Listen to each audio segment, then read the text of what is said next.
Good morning, students. This is Lucas Biology. I am Barasul. We are dealing with the biotechnology principles and its processes.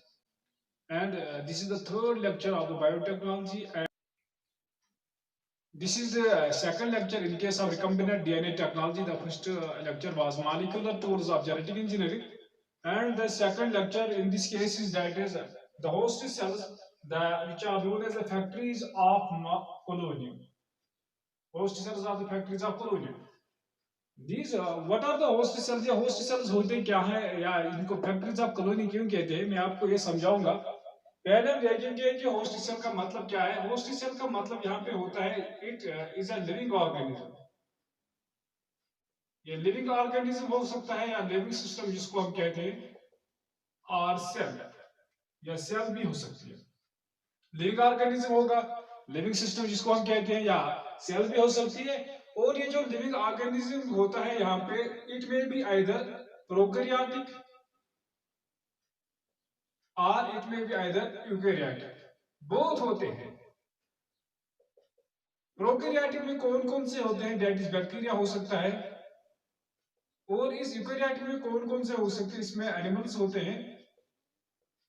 Date is यहाँ पे हम लिखेंगे date is fungi होता है, plantae या plants and humans, these are involve.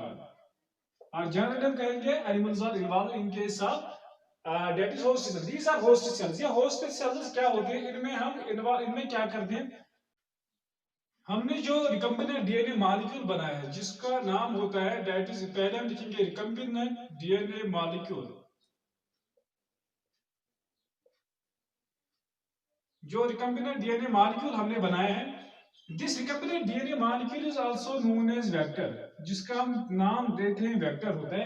ये vector क्या होता है? सिंपली जो हमने रिकम्बिनेंट डीएनए मॉलिक्यूल बनाया, जो हमने पहले लेक्चर में डीएनए रिकम्बिनेंट डीएनए मॉलिक्यूल की प्रिपरेशन की है। अब उस दिन मैंने आपको बताया था कि हर एक प्रोसेस को हम आगे ले जाएंगे। इस वक्त वही डीएनए मॉलिक्यूल होता है या रिकम्बिनेंट डीएनए मॉलिक्यूल है या वेक्टर है। दिस वेक्टर और recombinant DNA molecule is put into the host cell. This is installed into the eukaryotic or prokaryotic cell. This is transmitted into the prokaryotic or eukaryotic cell.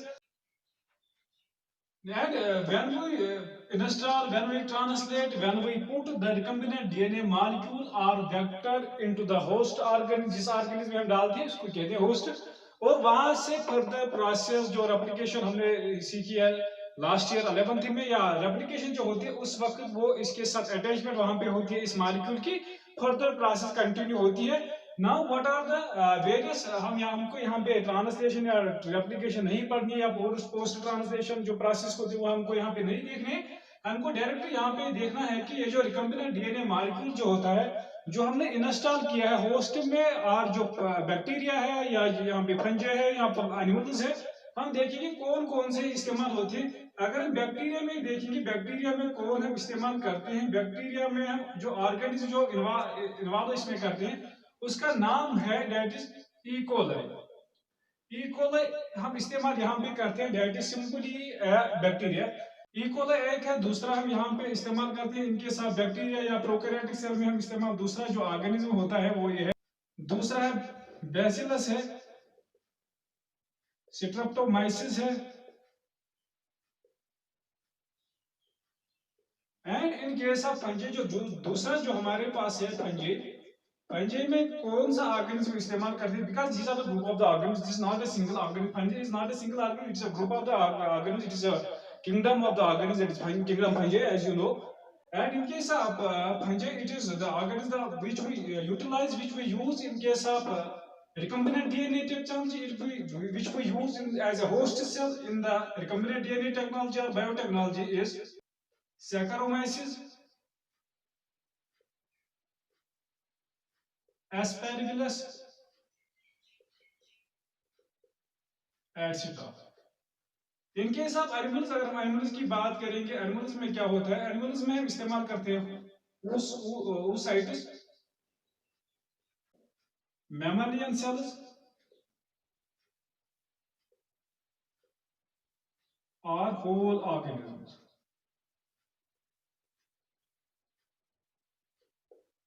और plants में हम इस्तेमाल करते हैं, इनके साथ प्लांट प्रोटोप्लास्ट एक है, इंटैक्ट सेल और whole cell. These are the examples of the hosts which are involved in case of biotechnology, in case of recombinant DNA technology.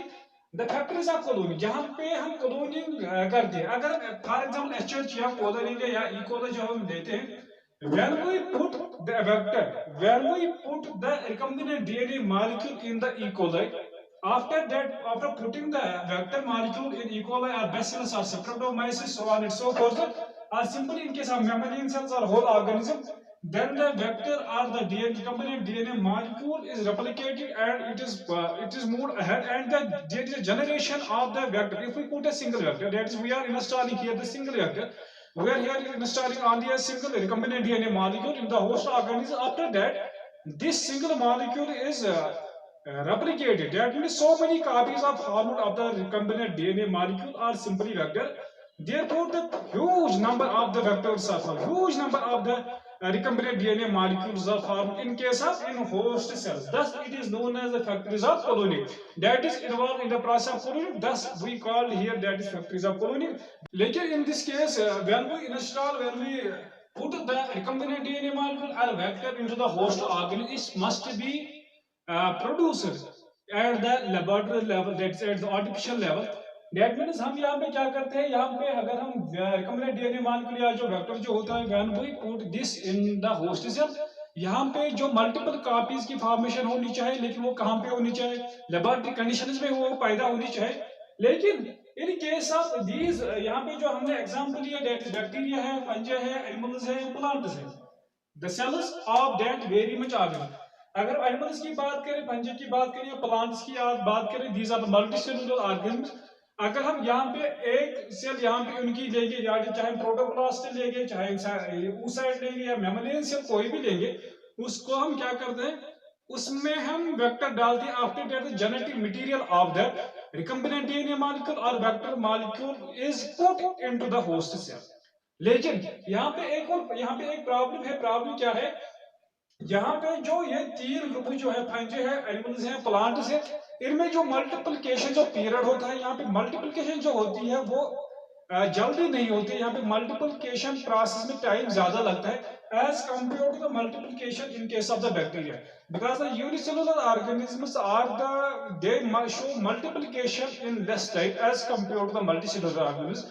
So we generally use the bacteria, so we generally use the unicellular organism for our cloning process, for host cells. That means यहाँ पे हम mostly ज्यादा इस्तेमाल करते हैं, that is host cell ज्यादा हम इस्तेमाल यहाँ पे करते हैं. that is ये जो होते हैं बैक्टीरिया जो होते हैं, इनमें कोई भी हम देख सकते हैं, ई कोलाई देख सकते हैं, बैसिलस देख सकते हैं, स्ट्रेप्टोमाइसिस देख सकते हैं, क्योंकि यहाँ पे जो मल्टीप्लिकेशन होती है वो बहुत जल्दी होती है. That is the reason why we use the bacteria, why we use the E coli as our host cell for the recombinant DNA technology. Now हम पहले लेंगे, दैट इज अगर हम होस्ट लेंगे, दैट इज प्रोकैरियोटिक होस्ट. अगर हम लेंगे उसमें क्या होता है, प्रोकैरियोटिक होस्ट में हमने बैक्टीरिया लिया पहले, लेकिन बैक्टीरिया में हमने एग्जांपल्स ली, 3 एग्जांपल्स यहाँ पे लिए. लेकिन the first organism which show, जहां पे हमने क्लोनिंग की, जहां पे जो हमने होस्ट सेल ली, that was the E coli. ये जो ई कोलाई है, हमने पहले यही ऑर्गेनिज्म लिया as a host for the recombinant DNA technology for the cloning process. लेकिन यहाँ पे ये जो ई कोलाई है, ये सिंपली आपको पता ही है, दैट इज ये मल्टीप्लिकेशन बहुत जल्दी दिखाता है. That is the multiplication here is easy in case of Escherichia coli as simple E. coli.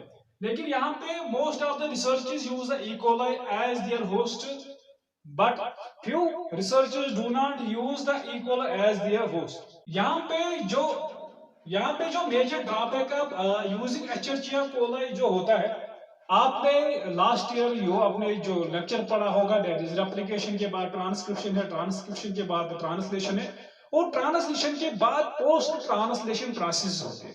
ये जो पोस्ट ट्रांसलेशन प्रोसेस जो होते हैं, which the one of the most important drawback for using E. coli as a host is that in this case the post-translation process does not occur. There is no post-translation process.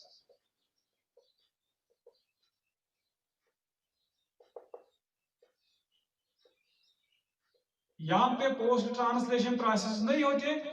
This is one of the important drawback of using E. coli as the host organism. कुछ researchers ने इसके बदले एचएचआई के बदले वहां पे उन्होंने इस्तेमाल किया डेट इज बैसिलस. ये जो बैसिलस जो होता है this is the alternative organism. Alternative किसका? एचएचआई कोलाई का या ई कोलाई का. Alternative they use the bacillus as their host cell for the colony process. यहाँ पे जो बैसिलस जो होता है ये रॉड शेप्ड होता है और नॉन पैथोजेनिक बैक्टीरिया है. This is the important character, that is this is the non pathogenic bacteria. And यहाँ पे जो बैसिलस जो हमने इस्तेमाल किया है नॉन पैथोजेनिक बैक्टीरिया है. यहाँ से हमने इसमें कॉलोनी की है और यहाँ से हमने यहाँ पे प्रिपरेशन किस किस चीज की है. That is from this bacillus the some most of the researchers have developed. यहाँ हम रिसर्चर की बात नहीं करेंगे, हम खुद भी कर सकते हैं. यहाँ पे हम डेवलप कर सकते हैं. यहाँ पे एंटीबायोटिक्स की डेवलपमेंट होती है. यहाँ से हम एंटीबायोटिक्स प्रिपेयर करते हैं, पेस्टिसाइड्स प्रिपेयर करते हैं.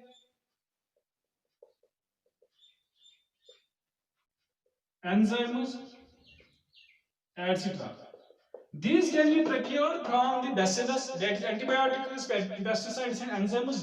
These are the some products which can be developed by the colonic process, by the biotechnological process, that is recombinant DNA technology from the bacillus. And this is the one of the alternate of using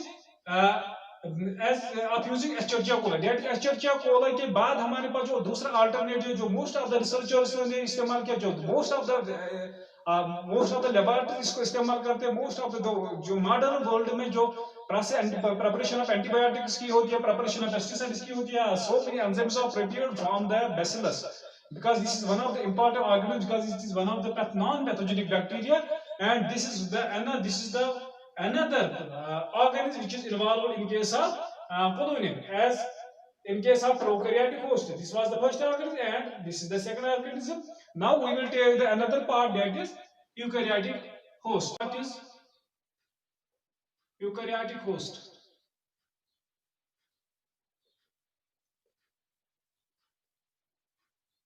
ये जो eukaryotic host जो हम इस्तेमाल करते हैं, ये eukaryotic host, why we use eukaryotic host here.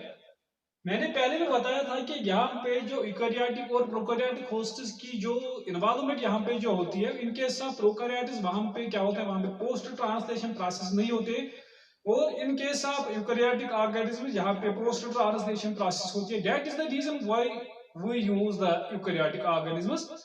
लेकिन यहाँ पे जो यूकैरियोटिक ऑर्गेनिज्म जो होते हैं, दीज आर, यहाँ पे जो प्रोसेस होती है वो डिफिकल्ट होती है एज कंपेयर टू वहां पे जिस तरीके से हमने कॉलोनी की है इनके साथ प्रोकैरियोटिक ऑर्गेनिज्म में. वहां पे कॉलोनिंग वहां पे कॉलोनिंग इजी होती है, लेकिन इनके साथ यूकैरियोटिक यहाँ पे cloning as compare to prokaryotic difficult होती है. यहाँ पे जो सेल होती है, अगर हम एक सेल की बात करेंगे, वहां पे बहुत सारे ऑर्गेनेलीज होते हैं, सेल ऑर्गेनेलीज होते हैं. यहाँ पे कॉम्प्लेक्सिटी होती है जो आपको पता ही है. लेकिन यहाँ पे जब हम यूकैरियोटिक सेल जो देते हैं, अगर फॉर एग्जांपल यीस्ट की बात करते हैं, yeast is involve in case of eukaryotic host. यहाँ पे हम क्या करते हैं, यहाँ पे हम कॉम्प्लेक्स प्रोटीन्स की इन्वॉल्वमेंट, यहाँ पे हम कॉम्प्लेक्स प्रोटीन्स की डेवलपमेंट करते हैं या कॉम्प्लेक्स एंजाइम्स की डेवलपमेंट करते हैं.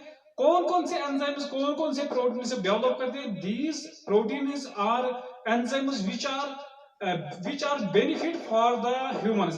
From this eukaryotic host we simply produce human proteins. यहाँ पे हम human proteins की development करते हैं from the eukaryotic host. That is, अगर हम eukaryotic host yeast से की बात करेंगे, वहां पर हम human proteins डेवलपमेंट करते हैं, वहां पे human proteins और human enzymes हम prepare करते हैं. That is involve for the further process, वो हम अगली प्रोसेस में देखिए वहां पे कि बाद में क्या होता है। लेकिन दिस वाज द हिस्ट्री। उसके बाद अगर हम दूसरी सेल जो लेते हैं दैट इज मैमलियन सेल, जब हम लेते हैं मैमलियन सेल से हम क्या लेते हैं, मैमलियन सेल जब हम एज अ होस्ट इस्तेमाल करते हैं उसके बाद वहां पे हम क्या क्या प्रिपरेशन करते हैं। ये जो मैमलियन सेल जो होती है this is the is of highly cost, यहाँ पे कास्ट की भी ज्यादा, यहाँ पे कास्ट भी ज्यादा होता है।